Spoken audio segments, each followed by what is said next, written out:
Buckets. That's the name of my boat. Buckets.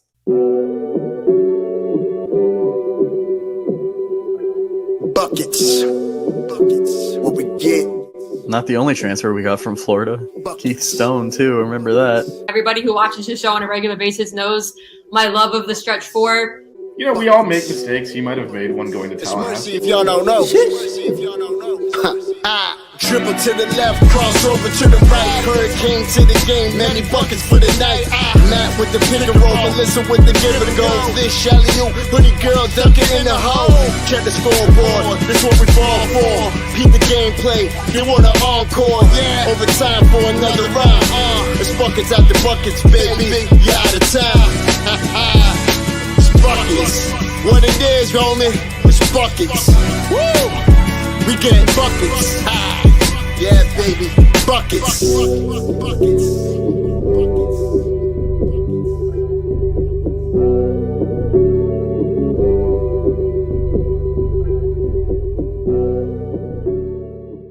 I have no shame.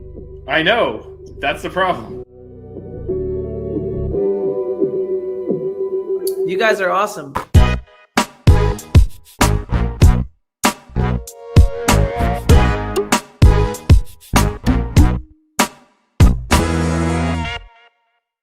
What is going on, guys? Welcome back to another episode of Buckets. I'm Matt. He's Vish. Vish, I get to ask you for the first time ever. How are you doing tonight? First. I'm just thinking about when we used to have basketball program. It was a good run. It was a good run. Yeah. Oh my God. So, yeah. What is this basketball team CCH was talking about? This men's basketball team. The women can still. We'll talk about both. The women aren't quite dead yet. The men, however, woo, they have yeah. Yeah. Shout out to Josh also in the chat here. We've got some diehards hopping in here. Just Oh, only love them because I'm betting. Well, that's a great I mean, move. it's hard to put a line up there big enough for us to feel comfortable at the. I mean, dude, you're giving up that many points. It was Jesus. Yeah, that I think I've ever seen anything like that SMU game. Yeah. Yeah. I mean, it wasn't like the worst margin in school history. I've just never seen a team quit like in pregame warmups before. It's just. I mean, it's like It's something else. Like, oh my God. Right, Nigel. It's It's the- been a few years since we've seen that. Yeah. Yeah. It's the rotations. The rotations have been bad, but like just recently. I mean, I think I sent this to you like within. So like, I think it was like 5 or 6 games ago, we were like 200 and something in defensive efficiency, and now we're like 330th or something like that. So like, I know that, it's like, well, yeah, they've been awful, but it's like to move down like 100 spots just like speaks volumes of just the complete lack of effort and just awful display of defense we've seen in these games. Yeah, we dropped 100 spots. I'm looking at what you sent me earlier. 341st in defensive efficiency. Jesus, yeah. It's oh my God. But yeah, I mean you see it in the closeouts, like when guys are shooting, like they just don't care. You know what I mean? Like if someone even tries to just get by him, they're like, okay, go ahead. Like, I mean, this is not a matchup. Like, I guess in theory, it's a matchup situation since you can roll any 5 Division I college players out on the court, and it's a bad matchup for us at this point. But I mean, this was not because SMU hadn't, scored 50 points and a half this year. Did it both halves. I mean, that's not a matchup. Yeah, I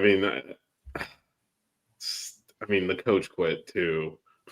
It's just, I mean, this is we're in uncharted territories, my friends. The coach walked out in the middle of the season after coaching since like the 1970s, and it's just, yeah, the team.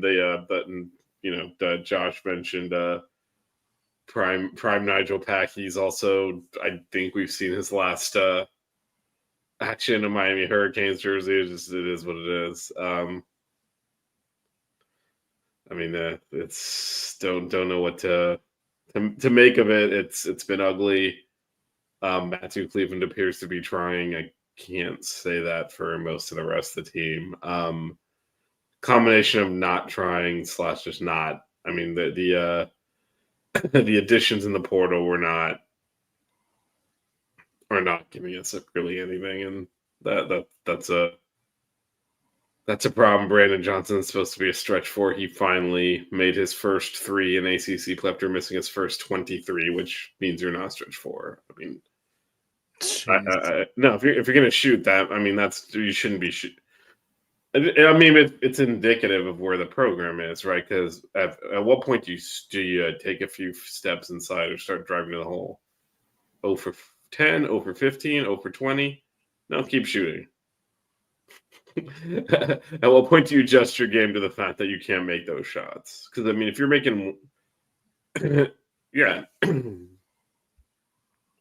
when you're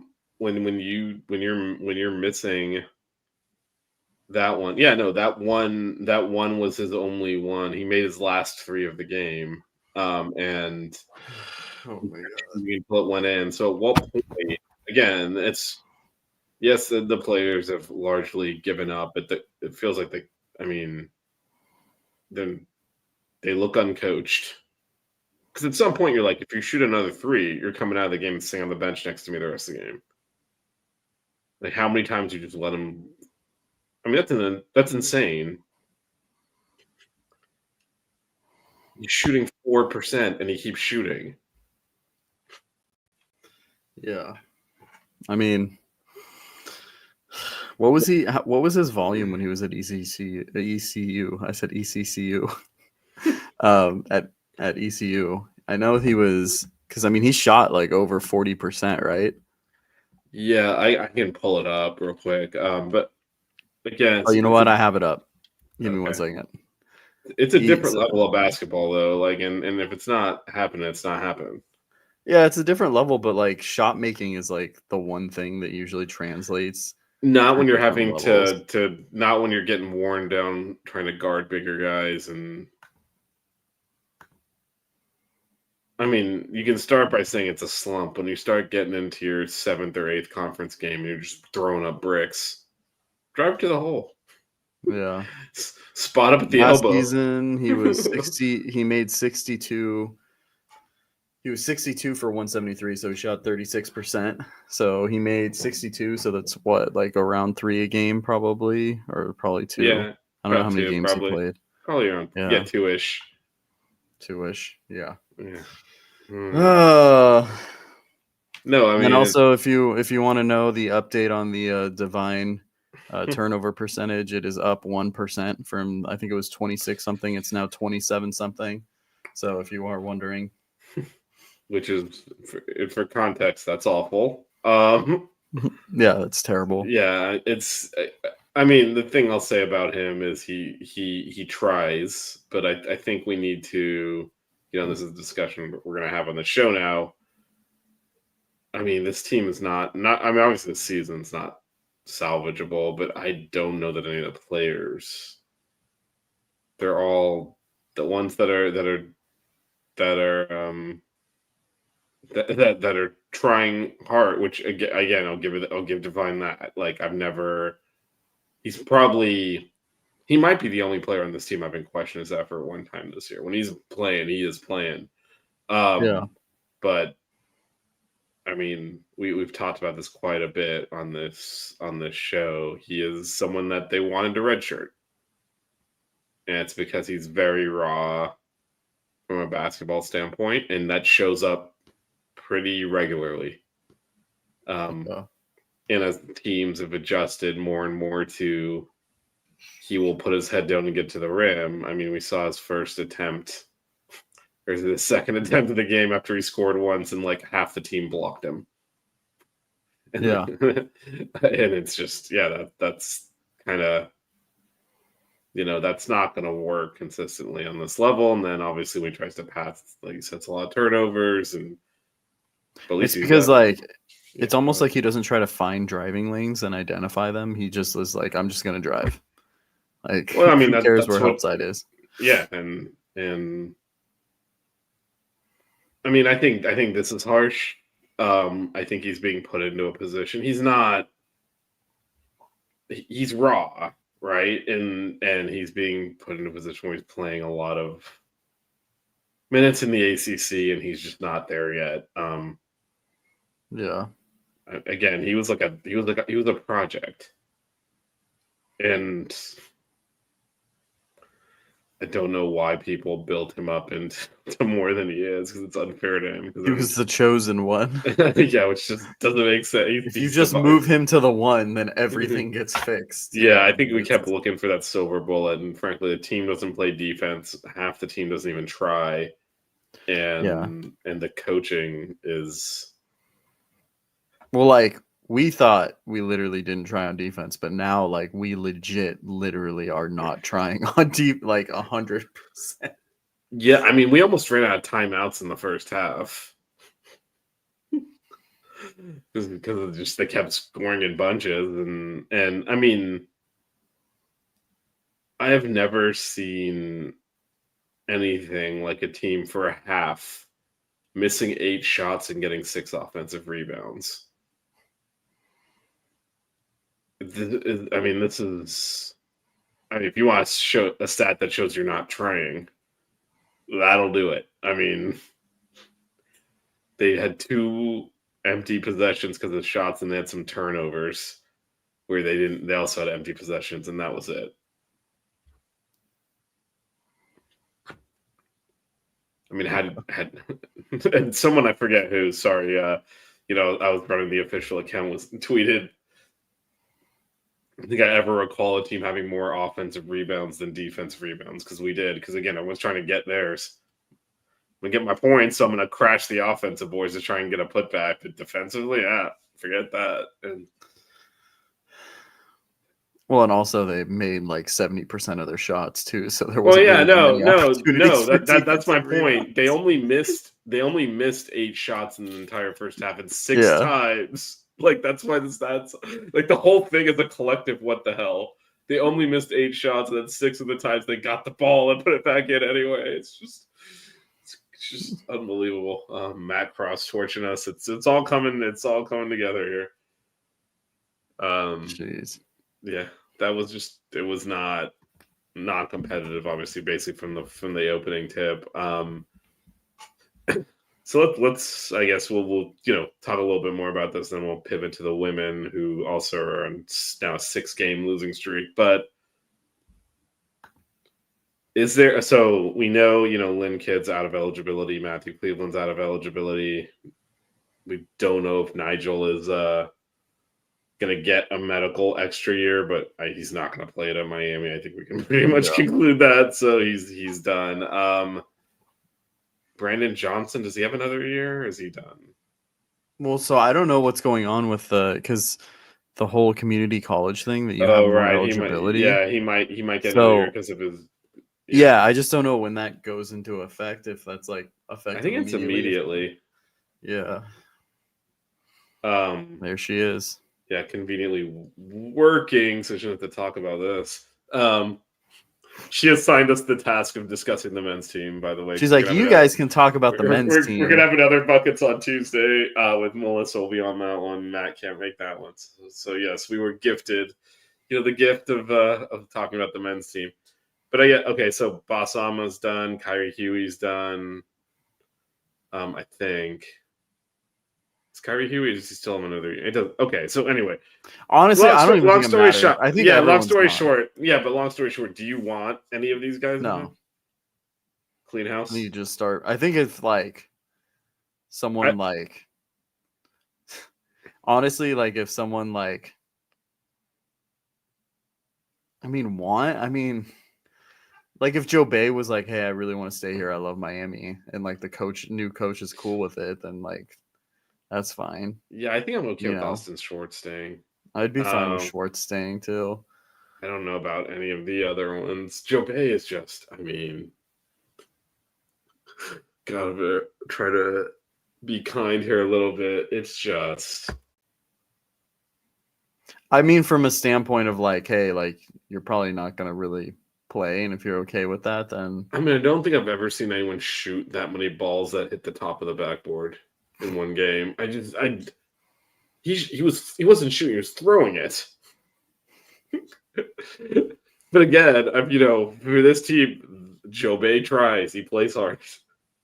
yeah. So maybe that's enough to get on the court this year. But looking forward, we hopefully we'll have a little bit better than that. Than just I'm cool with the walk-on staying.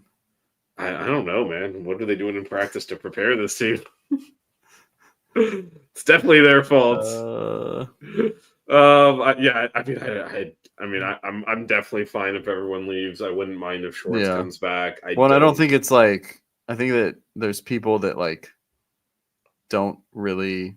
Oh, Staten McRae too. Yeah, he still has another year. But I don't know that. Well, I mean, depending on the new coach, if we hire the dude from Samford, because he's like one of the names that like is like one of the next guys that can get a power conference job. Yeah, I think and we are going to talk about the women in a bit. Even someone accomplished like that, we are now. It is it been a full calendar year yet since we've won we've won 4. It's 4 out of our last 25 games, I think was the number. I don't know. I keep posting them on buckets every time we lose, but it's been a. I think you got to just spend the money and get someone with power conference experience. Oh, for sure.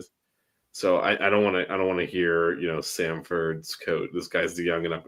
February 3rd. That was the of 2024 was the last power conference win for the Hurricanes. So you all on board on the Sean Miller train? It's hard for them. I mean I don't like, who else would you? Is there any other names that you? I am on board. I mean, fired because of FBI investigation, which you're like debating if you're getting on the train, right? Like you're like, do I really want to go here? I mean, I think he's a good basketball coach. I don't know the details enough of. Yeah.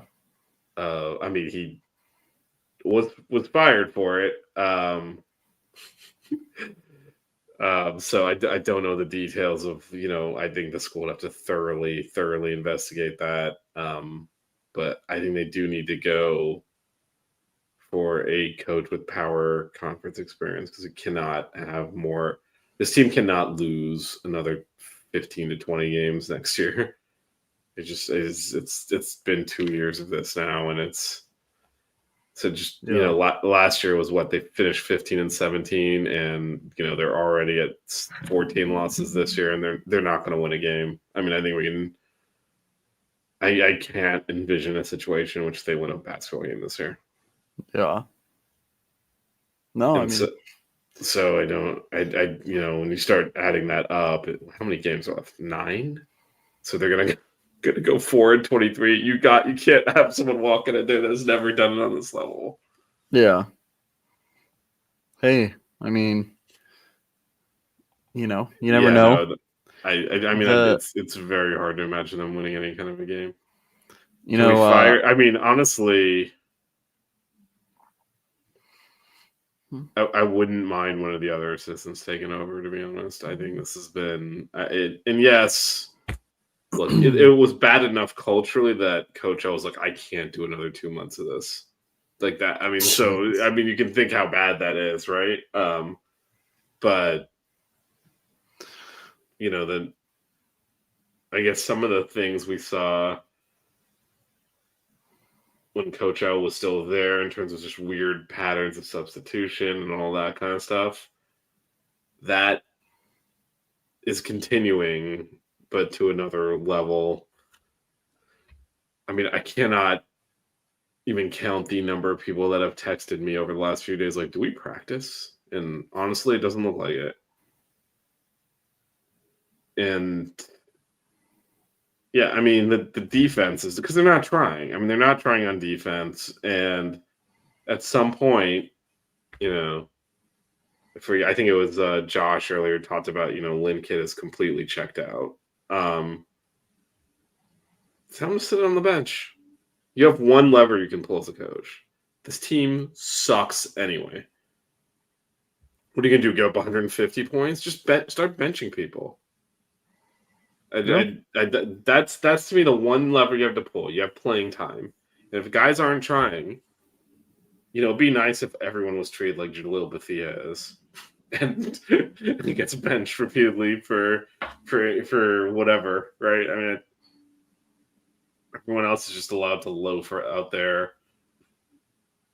Again, Brandon Johnson can shoot 23 or 24, whatever number he got to before he finally made 1 3-pointers and brick them and still stand at the 3-point line and get the ball and shoot it again.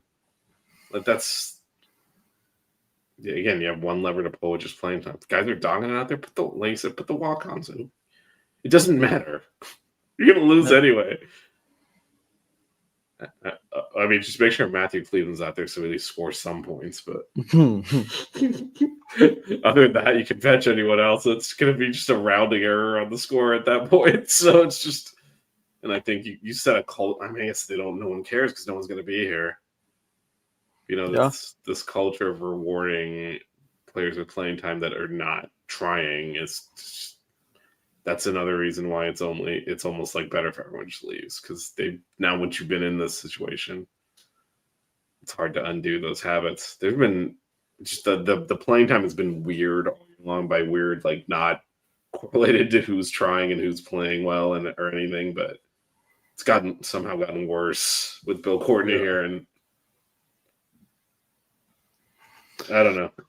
After against CCH mentioned like that just implosion against Boston College or in control of the game. What was it, an 18-point lead and ended up losing by 20 or whatever. I forget the numbers. But like, he just sat on his timeouts. So now this game against SMU, he used like 4 timeouts. There was like 1 timeout left by the time he got to halftime. I'm like, man, you used all your timeouts to be down, what was it, 60-40 or whatever the hell the score was. Or 20, right? 60-22. Yeah. We had a run at the end of the half. Honestly, it does. I'm not saying it's necessarily these 5 because I have no idea, but it should be effort based at this point, not talent based in terms of who should start. Just because it doesn't matter. Yeah. You're going to lose anyway. Absolutely. Okay, let's not make Boston the new divine. That's going to solve all the problems.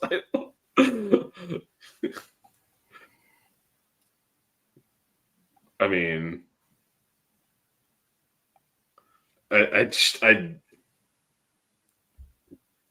sure, Melissa, we can do that starting lineup. It doesn't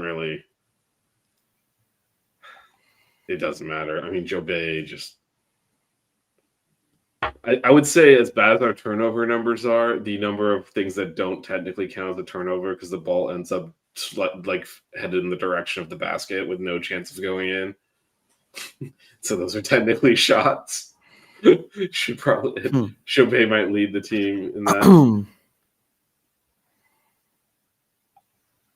Yeah, I mean, he wasn't. Well, I mean, he wasn't on the bench this game, so I don't know what's going on there. So yeah, I don't know what's going on with Jalen Blackman. He wasn't on the bench this game. He obviously didn't play. So we have not seen. Okay, wait, hold on. I gotta address something in the comments right now. Is it the Rodney Miller one? Yeah, Rodney Miller was a great leader for this team, and he was a great teammate. So like, just want to say that, he's a great guy too. Yeah, no, yeah, I mean, you need locker room guys. Yeah,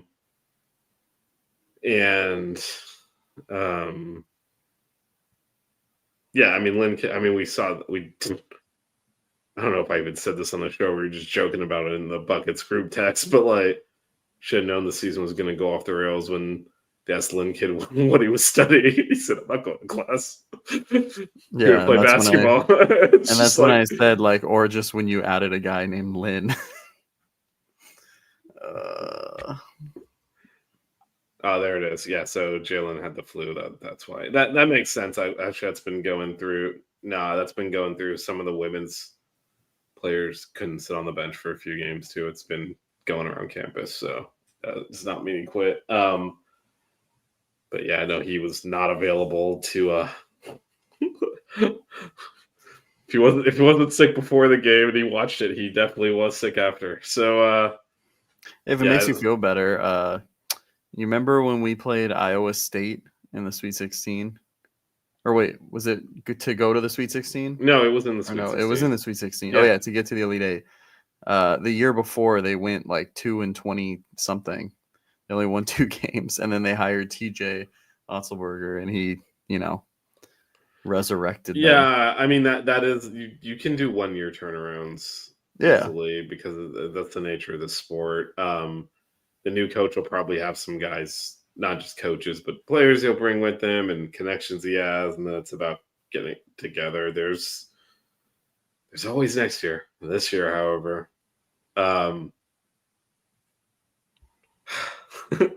got 9 more games of this. So here's the remaining schedule. Let's see if we can find a win here. So they've headed out to the West Coast. I don't know if they've actually headed out yet, but they are now on the. Actually, we can do a little. Are you going to pull it up? Yeah, I'll just share it on the screen so people can follow along. So this is the remaining schedule. So like I said, they're on the West Coast now. Convenient timing for Matt though. 11 p.m. tip on Wednesday. Oh my God. Which is 8 p.m. because it's at Stanford. When are you going to play it? So it's 8 p.m. local. And then Berkeley on Saturday at 8:30, which is 5:30 local. Back home to face Virginia and Notre Dame. Then at Kentucky. Then Syracuse at home. At Pittsburgh. At Florida State. Virginia Tech at home. Duke again, unfortunately. At Carolina. At Georgia Tech. And then NC State at home. I would say the one maybe Virginia Tech at home. Yeah. Stanford, I don't think we have a shot because their center is a. It's also just monster. traveling. Yeah. Look, we spent the entire show justifiably bagging on the effort. If you think these kids are going to fly out to San Francisco at 11 p.m. Yeah, no. No, Stanford is. Yeah, no, I Stanford's think good. if there is a win in there, it's probably Virginia Tech. Should have won in Blacksburg and blew that game. Cal, they got Stojakovic playing well. It's just hard to imagine us going all the way to the other side of the country and winning a basketball game right now. Yeah. All right, keep going. Yeah, we got Virginia then at home, Notre Dame at home. I mean, maybe Virginia. Don't they have a? Yeah, I think they're pretty bad, right? Like they have. Yeah, I think we have a shot. The only thing is they're still pretty good defensively. They're just really bad offensively. And they might try. Okay, Virginia is 1-6 in conference, so that might be. I think we have a shot in that No, one. we got a shot. You're saying there's a chance. There's a slight Memories, Melissa. Memories. Chance. Could Virginia score it? Oh, they will. They will. Then yeah, Notre Dame is. They're 2-5 in conference. That back. You get those 2 games at home back to back. Oh man, if there's a win, maybe it comes out of there. Definitely not winning a road game, so at Louisville ain't happening. Cuse is middle of the road, which is way too good for us. And then at Pitt ain't happening. At FSU is not happening. Maybe Virginia Tech at home. So yeah, there are potentially. I would say there's potentially 3 games you could win. I think there's potential. Never mind. I don't see any. I don't see us winning on the road. Is the thing. Yeah. And so I'm looking, potentially Virginia Tech, Notre Dame, or Virginia. Maybe Syracuse or NC State. But again, we don't try, so. So how we win at any games is another question. Matt's men's league team could score 80 against us. Only 80? I mean, they'd leave Matt open. He'd drop buckets. I don't know what we're talking about. Yeah. They're not going to guard him, so. Yeah, me, Brendan, and Tommy would combine for like 90 just in threes. I will say, I think if we win a game, we will really quit. I think one thing that might motivate them to try is hey, I don't want to go winless in the conference. A little bit of pride there, although based on what we saw against SMU, maybe not. But yeah, no, this is rough. You know what sucks is we don't even get anything for tanking. I mean, we get to skip the ACC tournaments. That's good, yeah. That is a rock solid guarantee that the Canes will not be there. So that one's easy. 13 more. 0-7 in conference. There are several 6-loss conference teams, but like I said, you can lock it in there. Several of them won 2 games already, though, and they're 2-6. There's no way we're getting to 2 wins. So no way. You can lock that in for a non-trip to the. You might have to pass like 3 teams to be top 15. So it's not just one of them. It's like just the last team. It's oh boy. Oh man. Oh, we arrived here. We were 3-0. We were 3-0. Yes, we were 3-0, and then it's 1-14. Well, remember what were we last year? We were like, we were in the tournament last year, like right after we won the Virginia Tech game, and then let's see, we lost the last 10, so we were 15-7, and then we finished 15-17, and then this year we were 3-0, and we're now obviously 4-14. We collapse. Boy, do we collapse. For real. Yeah, we won the Baja Mar easily too. Oh, man. we look like a functional basketball team in that game. We that tournament. We dominated. There were power conference teams there. We blew them out. Just easy win. Yeah, I mean, and then the Kentucky and Colorado games happened, but I mean, didn't we beat like Clemson? And we were like, oh wait, okay, hold on. Yeah, we did beat. Hold on. We were like, hold on here. Yeah. Yeah, no, we did an impromptu show. Melissa joined from work. That was the high water mark, I guess. Yeah, no, we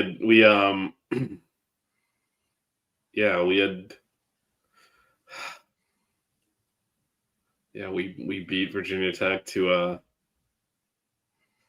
move to 69% from the field and 56% from 3. That's just, I mean, I guess it's not surprising when you're literally not playing any defense, but not even trying to. But I mean, it's just crazy to see those numbers. Yeah, we were 15-7 and 6-4 in conference, and have not won a power conference game since. Oh man. But anyway, at Stanford at 11 p.m. tip for, I mean, oh, but I'm gonna forget. I'm gonna screw up his handle, but our friend of the show, SF Bay Tech. He's on Twitter. We've met him in person. Well, listen, I met him in person. I also met him at the Final Four. Oh my god! Snack some courtside seats to that Stanford game, so that poor guy is gonna be he's gonna be right there. Can I give you a random stat? Go for it. Shoot. So there's 364 like Division I basketball teams like that you can filter through these statistics for opponent 3-point percentage. So what teams are shooting in terms of 3-pointers? Yeah. We're last. 39.9%. And I mean, a lot of it was probably I'm sure this game helped boost that number. Well, that's so that the game where it was 10-8 or whatever. We were in there, and then they scored. I think God, was it 24 points in a row on 3-pointers? Just we're not even trying to rotate. It was something ridiculous like that, where they made like just their made baskets in a row. I think it was 8 or maybe even 9 3-point. I think it was 8 3-pointers, and then they and one for a 3-point play, and then started making threes again. It was just, Oh my god. Yeah. Jeez. Well, at least we got Kyrie Huey back, so that solved everything. Yeah. He just needs some time to, get back. Yeah, once he Where was gels with the that? rest of the team, sky's the limit. Yeah, absolutely. But anyway, so yeah, they're heading west for their West Coast trip, which means they're going to play Stanford and Cal in consecutive games. But yeah, next one is a 11 p.m. tip. I'm sure everyone might be glued to their TV for that.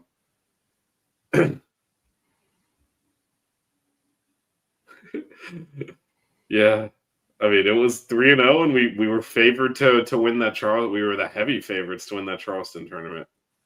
We were getting votes we were like one of the last teams out of the rankings. We almost got ranked. Oh god. And it is it's 1-14 since the coach quit the middle of the season. The best players potentially milking an injury to get into the portal. It's all come apart that quickly. Yeah. Yep. Speaking of that, the women, 6 losses in a row in ACC play. So they're now 1-6 in ACC play. Won that first game against Pitt. Yeah, I mean, didn't really expect to win some of these games when they're playing. Again, the ACC and women's basketball is a significantly tougher conference, but oh boy, it is. Yeah. Lost to UNC by 9, lost to Louisville by 18, Virginia Tech by 4 at home, Syracuse by 5, Boston College by 4, and then Florida State today by 22. Now, keeping on Boston College, Syracuse and Virginia Tech are kind of in the bottom of the standings with us. Those are ones you gotta win, I think. I mean, it's just. So right now the women, actually, I think I checked earlier today before the games had settled. They were barely still making the ACC tournament. They might have fallen out of that at this point. Yeah, at this point they are the 16th team, so they are just outside, but very, very much still, winnable games, and 1 or 2 wins will probably put them in. So it's not quite the they're definitely going to miss the ACC tournament, but I would say the biggest thing, at least for me, that I've seen in these games, we certainly saw it today with FSU setting a score record for 3-pointers and making half of them. Virginia Tech had one player that was just making everything. We didn't close out at all and just let her drop threes on her face, and then Boston College did the same thing. It's just the defense. There are some parallels to the men's team in that sense. They don't appear to be able to defend the 3-point line at all, and it kills you when you get. I mean, Florida State had 54 points on 3-pointers today. You're not going to. I mean, it's an absurd number, but they made 18 threes. I mean, that's the numbers, right? And yeah. And then it's that when you're doing stuff like that, then it's very hard to win the game against. I mentioned the Virginia Tech game. The defense wasn't terrible in that game. Only gave up 68 points, but then they had one player make 7 threes and still weren't closing out on her, and she hits the game-winning shot, open. And it's kind of like how are you letting her open? And then Boston College was 83 points. The defense was not good. But then again, same player, 8 threes from one player. And, in the post game, Trisha was saying, we got to cover better. We got to cover her. We know, she's on fire. And it's not happening. Part of it is something we talked about earlier in the year with look, we're undersized on the perimeter. So it's fairly easy to shoot over the top of it. But I'm not really seeing closeouts or challenges or anything on this. I mean, today was Well, I thought a It was- lot of it too is like I feel like almost there's like miscommunications, like a good amount of these are like in transition too, and so it's like maybe it's not the person you're guarding, but like someone get a hand up. Well, we've been playing a lot of zone the last 2 games too. Mhm. I think because we haven't really talked about there's significant depletion in the front court. Abis was the last time I saw her, she was wearing a cast on her wrist. We never got an official injury report on her, but she's been out. And then Nat Marshall, I don't know when this happened, but again, I think they said it was in practice, but is in the concussion protocol, so she's Jeez. not available. So then I think in an attempt to conserve, obviously zone is a little bit less stress on the body, and I think in an attempt to conserve and keep players fresh, he's been playing more zone. I mean, we know from Mario Page that they don't like to play zone, but they've been doing it a lot the last 2 games, and I don't know if they're practiced it a lot and drilled a lot, and it's not smooth at all. Like you said, it's just a lot of miscommunications. The transition stuff. A lot of that is also coming off of the obscene amount of turnovers that they that they commit, which I guess continued. It's been insane the amount of turnovers. I was looking, I should have had it ready, but there was some sort of advanced stats I was looking at like the turnover rates, and we were like top, like, oh man, I don't remember. I think like top 60 or 70 in turnover percentage out of like 300 and something teams. So yeah, no, it's bad. It's been really bad in the losses too, and now that you get into ACC play, you get punished for stuff like that, and that for sure, that Syracuse game, that's infinitely winnable, and you don't win it largely because of that. Because that was one of the rare occasions where they defended well. But I also think just too much collapsing in the paint on. Like at some point, you gotta stay at home with shooters and just be like, look, they're gonna score 2. They're gonna score 2. Mm-hmm. You can't let a team shoot 18 of 36 from 3 and because you're just leaving them wide open and taking away the 2-point shot. I mean, it's not going to work. I mean, I don't know what else to say about that. At some point, you just got to say, all right, stay at home on the shooters. If they go in there and hit a mid range, they hit a mid range. Like, stop collapsing. Yeah, because you cannot give up. These last few games, I mean,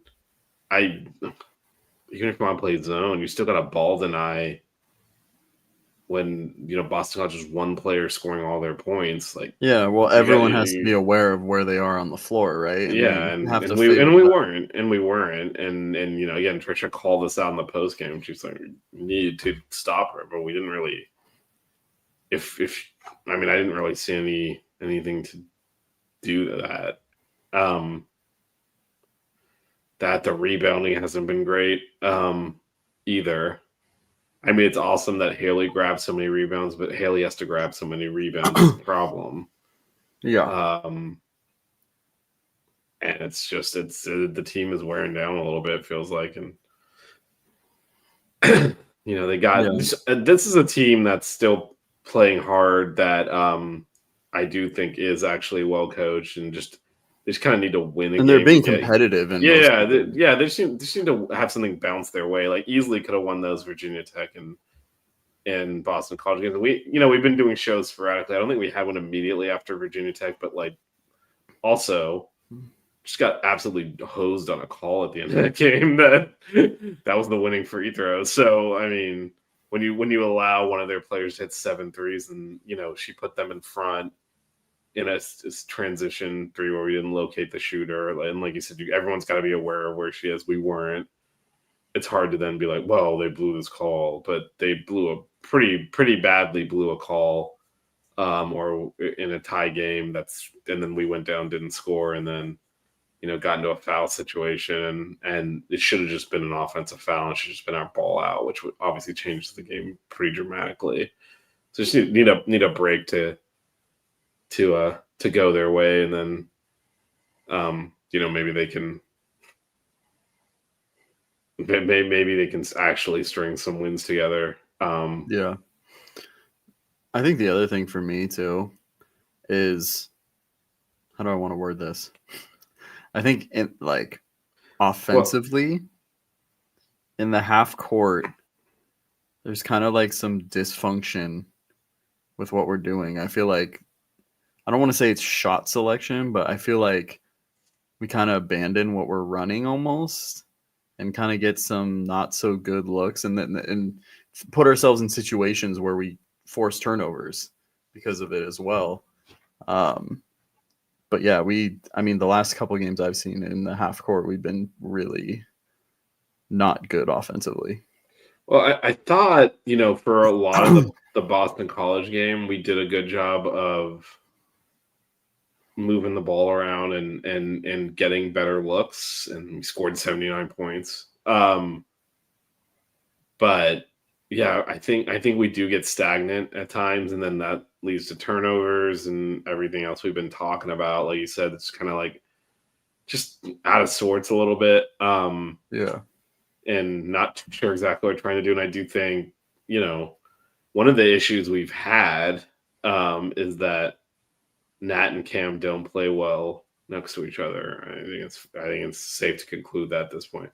Or not necessarily don't play well, but don't they don't fit. Yeah, they don't fit well. Because Nat is basically relegated to the perimeter, which is why we've had, when with Nat out in the concussion protocol and Darion starting at the 4, that's where you want Darion to play. So it's actually kind of offensively worked out a bit better because Darion's been playing at a high level and making a bunch of threes and stretching the defense out, and that has definitely helped. But I do think when the offense gets stuck, it's often it's a team collective thing, but we struggle to get the ball into the post, but we try to force it in there, leads to turnovers, and leads to bad shots often, even when we get it in there, just because I've seen possessions where we spend like 15 or 20 seconds trying to get a post entry pass.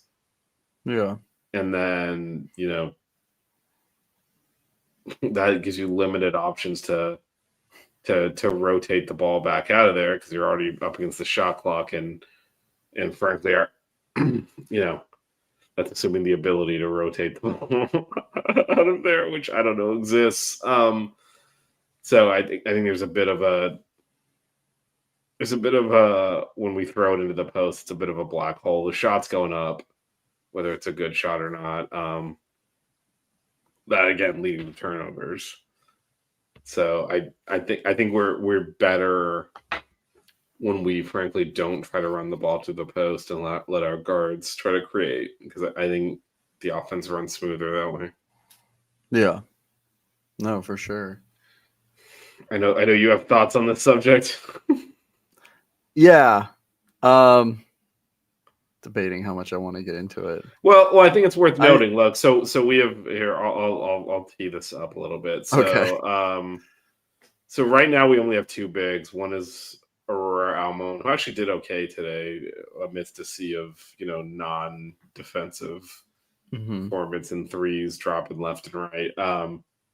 But we have seen, when Darion starting now and playing the 4, it has opened up the offense quite a bit more. It's the floor space better. Like you said, if you want your 4 to go stand on the perimeter, that's what she does. Like she's our best player at that. So that begs the question. So I'm assuming at some point now it comes out of the concussion protocol. I don't think you can send Darion back to the bench, which means Cam or Nat needs to go to the bench. So what would you do in that situation? By the way, I do think Trisha's just going to restore the original starting 5 and put Darion on the bench, but I wouldn't do that. I would leave Darion starting.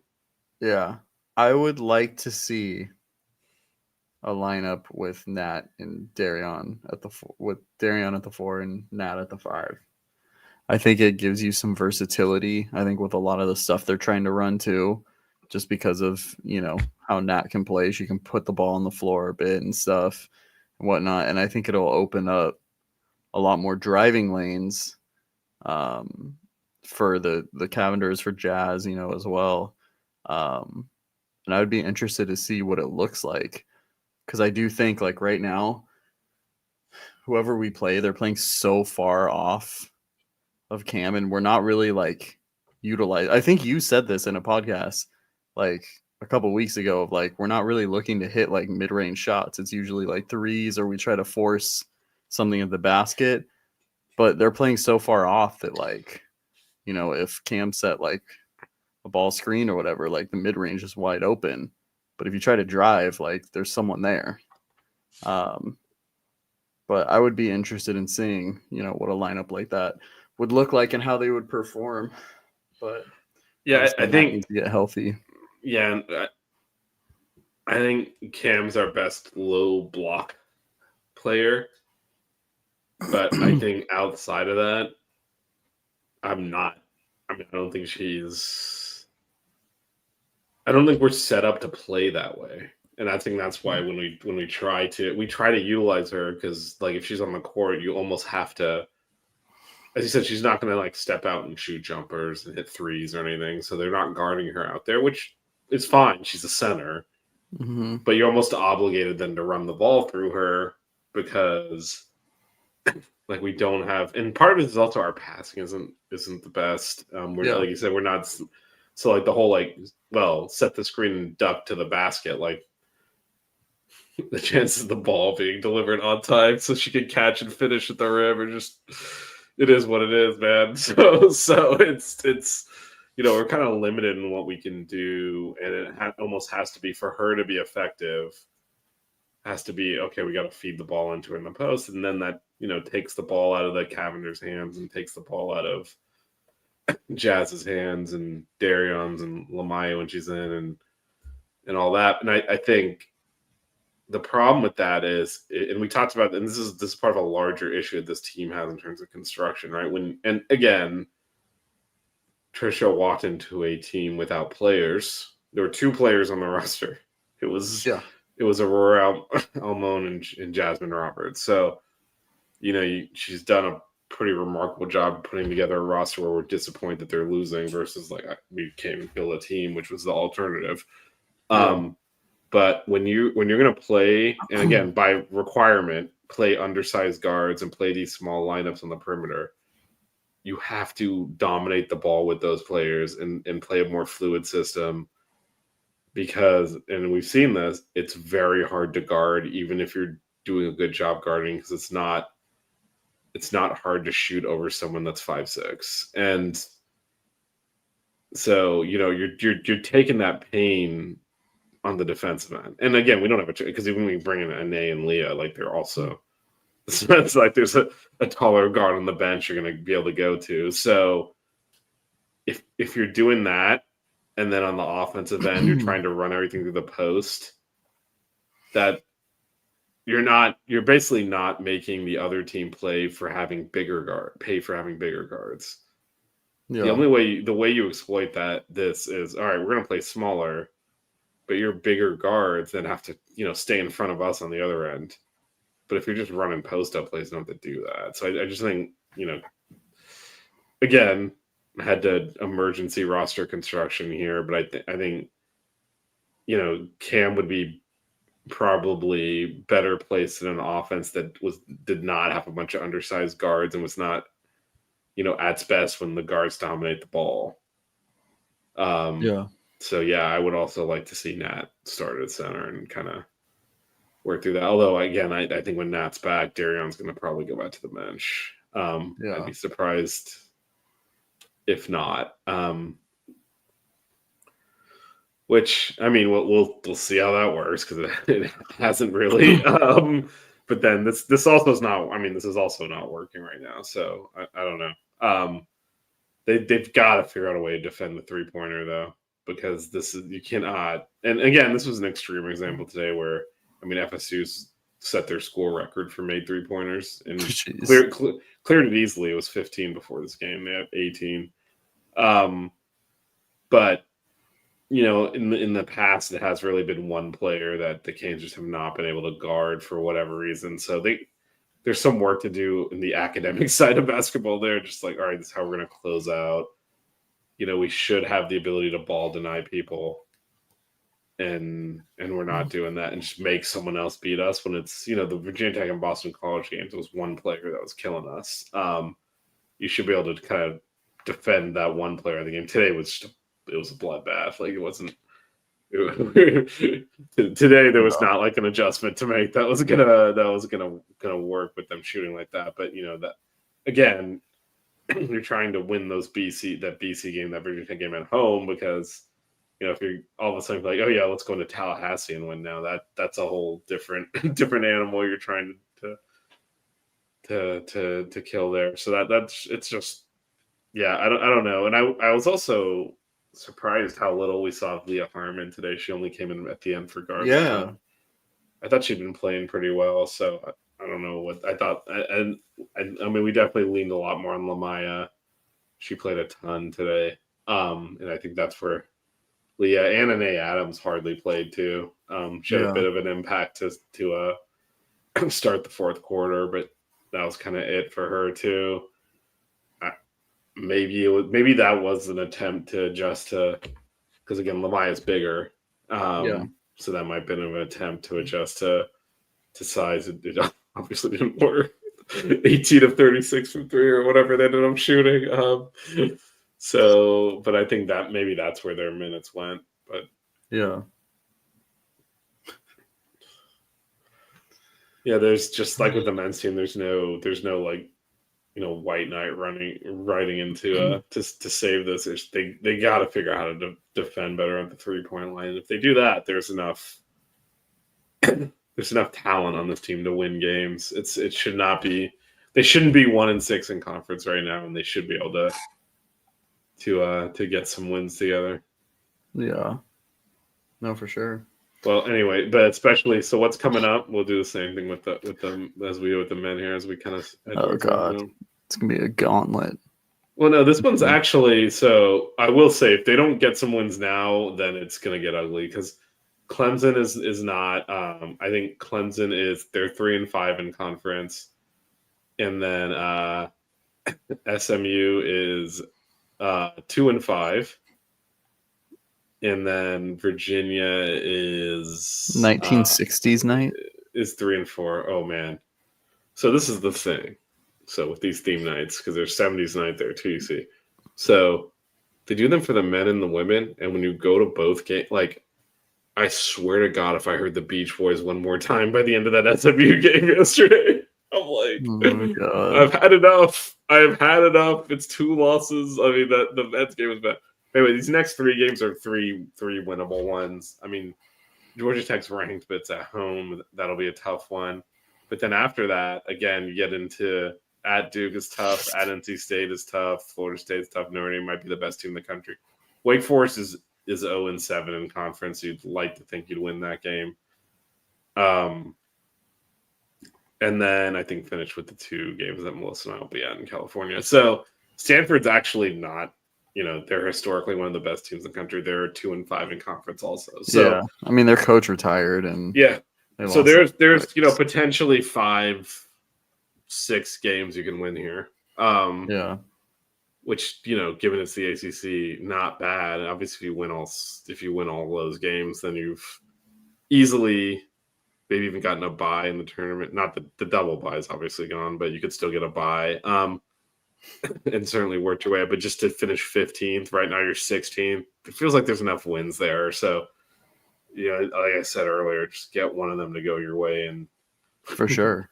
And then this team is right. Is like you said, they're competing in a lot of these games, and then the ones that they aren't. I mean, some of these teams are just look. We obviously thought the women's team would be better than they are right now. So you'd like to think they'd be able to compete with most teams, but they're just not. I mean, what we saw today was, look, we can look at, you got to defend better. We can start saying that, but FSU is a team that has legitimate multiple athletic low block players and shooters all over the court, and just, we weren't winning that game. I mean, I don't know what to say about that. So. You're going to run into those types in the ACC, but Yeah, I'm counting it out here. Yeah, there's 5 or 6 games that are winnable, and but again, 3 of those are in a row now. So if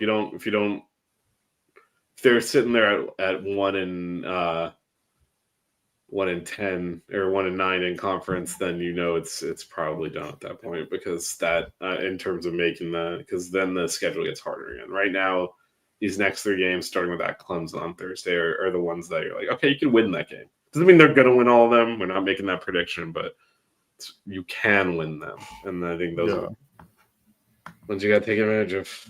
Yeah, I mean, the ACC for women's is just different, isn't it? There's like, I was looking at it earlier today. There's like 5 or 6.